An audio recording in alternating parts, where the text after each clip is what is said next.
Nouvelle session de l'information sur Speedline TV. Mesdames et messieurs, bonsoir et bienvenue dans ce journal. Au sommet, ouverture de la 3e session extraordinaire de l'année 2025 au Conseil économique et social ce mardi. Cette session se penchera sur plusieurs dossiers. Le compte rendu dans cette édition. Le militantisme est un élan collectif qui transcende les frontières, unissant des individus autour de causes communes. À une époque où les voix de la contestation résonnent plus fort que jamais, le militantisme se révèle être un véritable moteur de transformation sociale. Retour sur cet engagement éthique dans ce journal. Et puis, hors du Bénin, les troupes de la communauté de développement de l'Afrique australe ont amorcé ce mardi leur retrait de Goma dans l'est de la RDC. Ce départ intervient peu après un ultimatum lancé par la rébellion du M23 qui exigeait le retrait immédiat des zones sous son contrôle.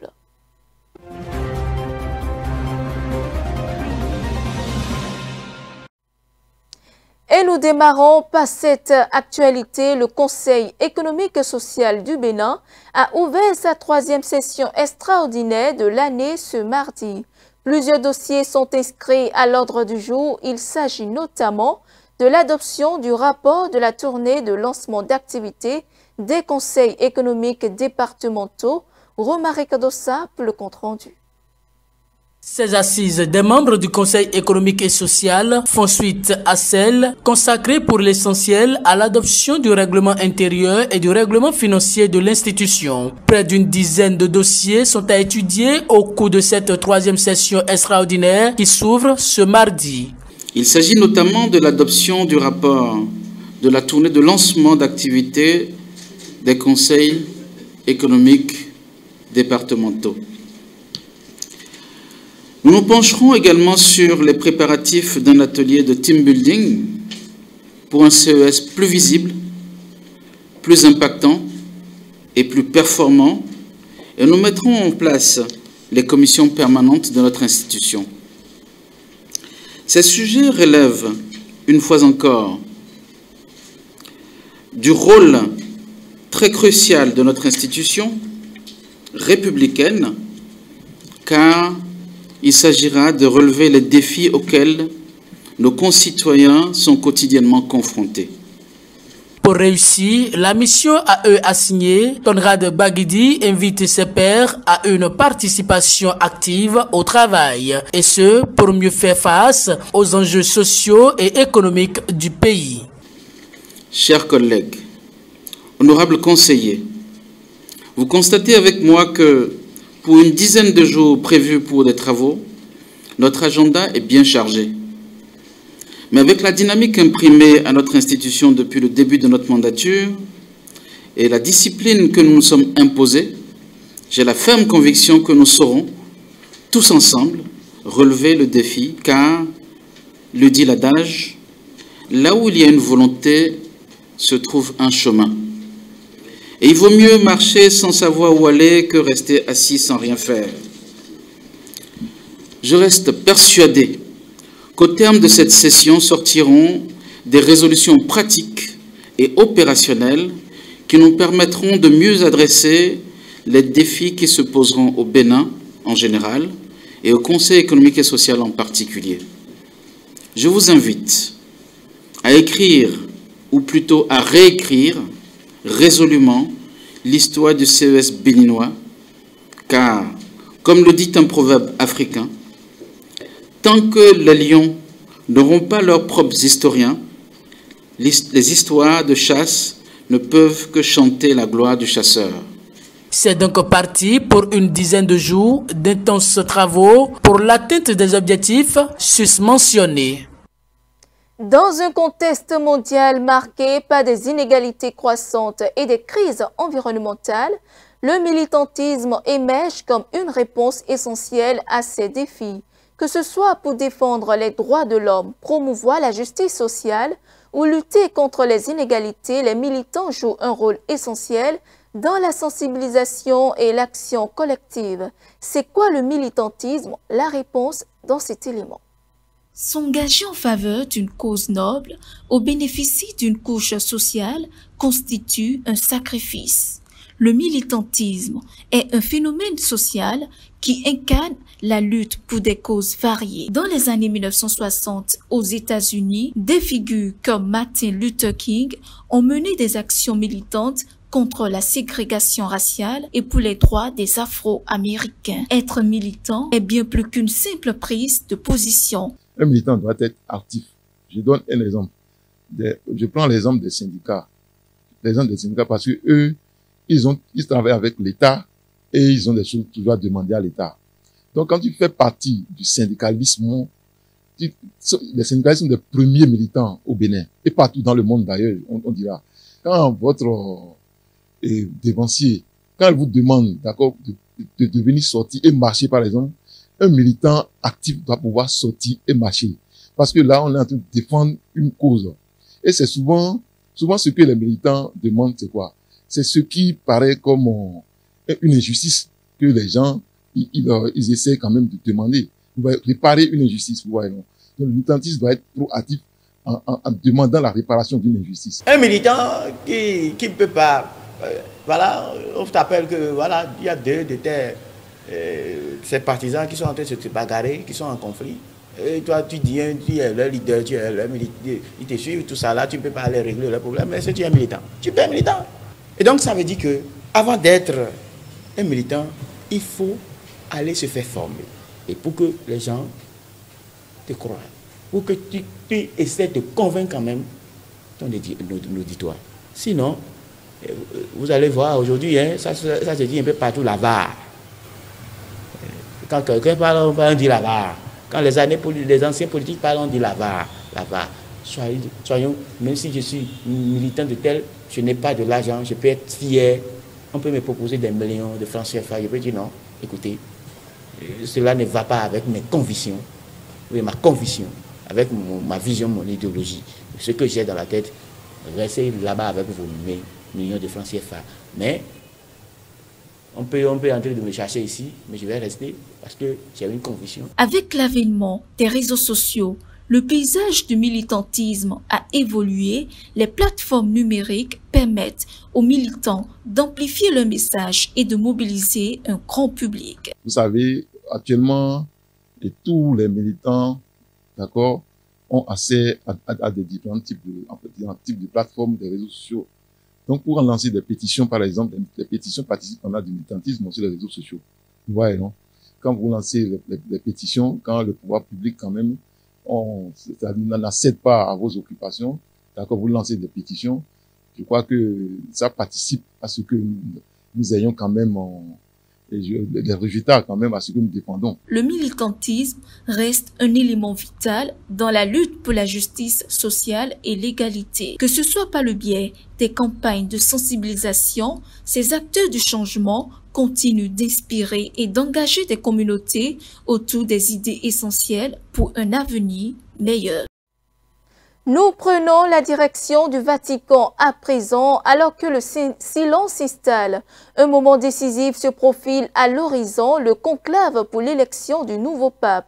Ce rassemblement sacré des cardinaux empreint de traditions anciennes et d'une profonde spiritualité est l'occasion pour eux de réfléchir aux défis auxquels l'Église est confrontée. C'est aussi une période où ils procèdent à l'élection de nouveau pape. Voici le père Hubert Kédouidé nous en dit plus, on l'écoute. Réunion qui permettent déjà aux cardinaux en place de se voir et d'assurer d'abord la vacance et ensuite de voir par rapport aux défis actuels de notre monde et de l'Église, quel peut être le portrait type du prochain pape. Ils définissent un peu. Et c'est après avoir défini tout ça là, qui voit qui peut le mieux mener à bien ce projet. C'est déjà le cheminement pour l'élection. Après, maintenant viendra le contrôle réel qui va commencer. Et ça, c'est dans la chapelle système que les papes vont se rassembler. Ils seront coupés du monde pour éviter qu'ils soient influencés. Ils seront coupés du monde parce qu'ils veulent être vraiment unis dans la prière comme musulmans.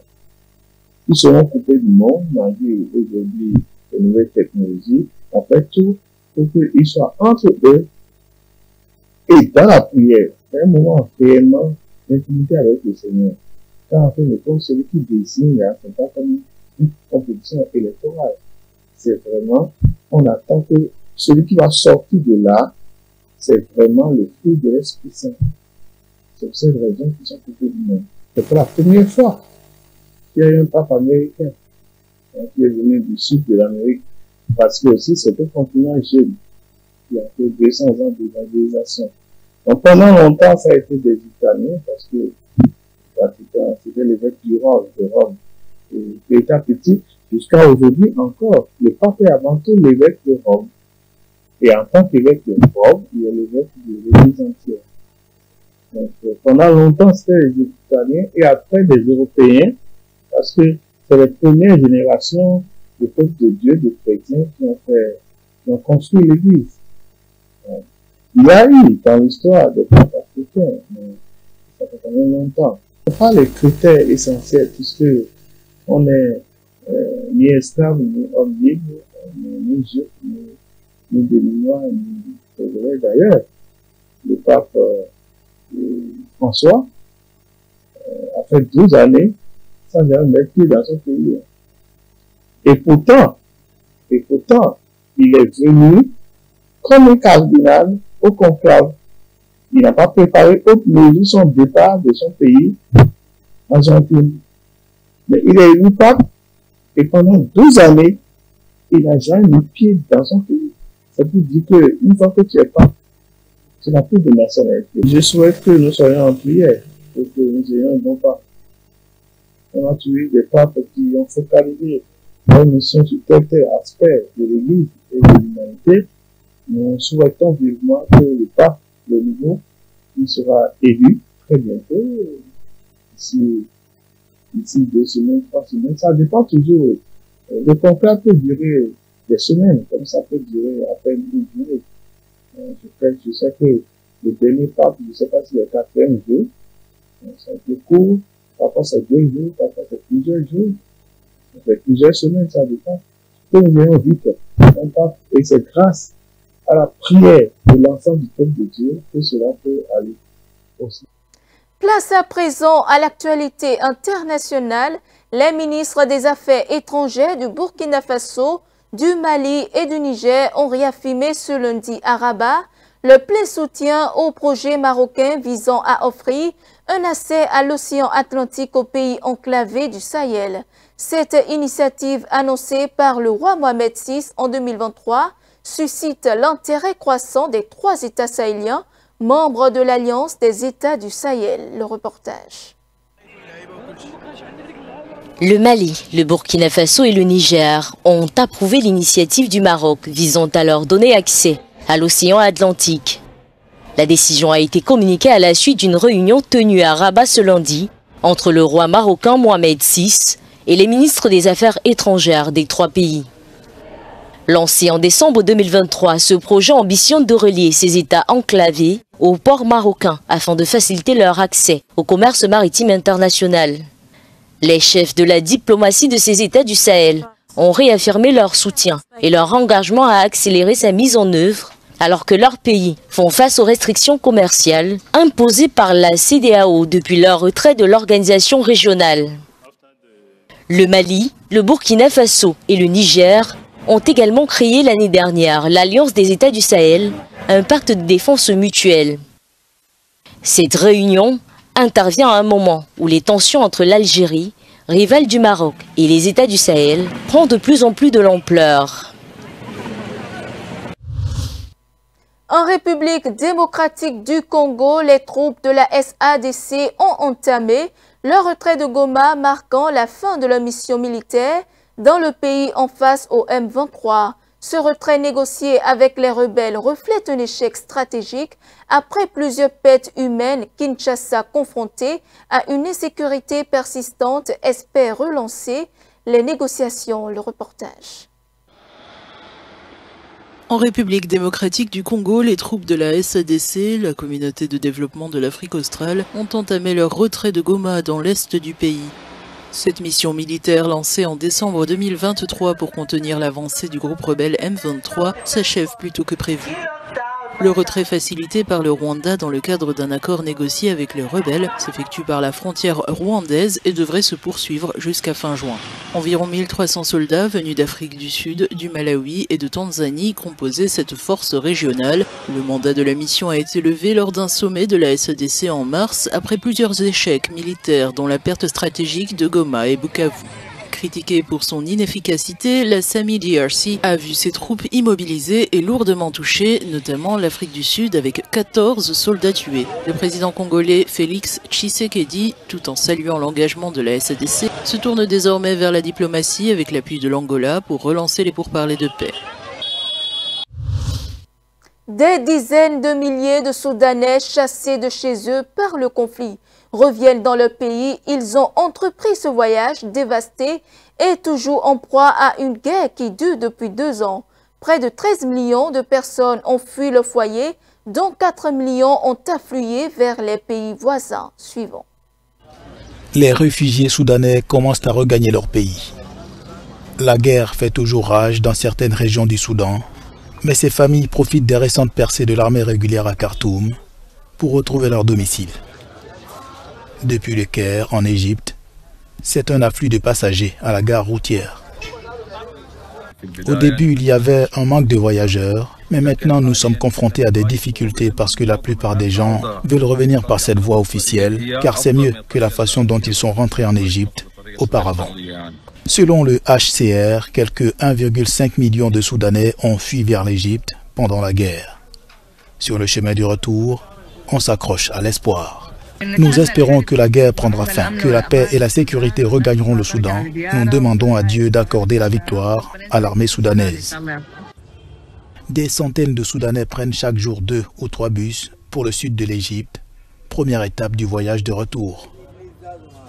L'Organisation internationale pour la migration indique que quelques 123 000 Soudanais sont rentrés d'Égypte depuis le début de l'année, dont près de 50 000 jusqu'à présent en avril, soit le double du mois précédent. Selon l'OIM, quelques 400 000 Soudanais déplacés à l'intérieur du pays sont rentrés chez eux. Le jeune allié du FC Barcelone, Lamine Yamal, s'est exprimé sur la demi-finale allée de la Ligue des Champions face à l'Inter Milan. Le joueur de 17 ans qui disputera son 100e match avec le club a souligné sa solidité défensive de l'Inter et sa capacité à contre-attaquer comme des éléments clés du défi à venir. C'est après moi. Le FC Barcelone affronte l'Inter Milan ce mercredi en demi-finale allée de la Ligue des Champions au stade olympique Luis Companys. Face à des étoiles montantes comme Lamine Yamal, l'Inter Milan devra miser sur sa défense. Pour ce qui est des 2 récentes défaites des Italiens en championnat, le jeune attaquant est resté lucide.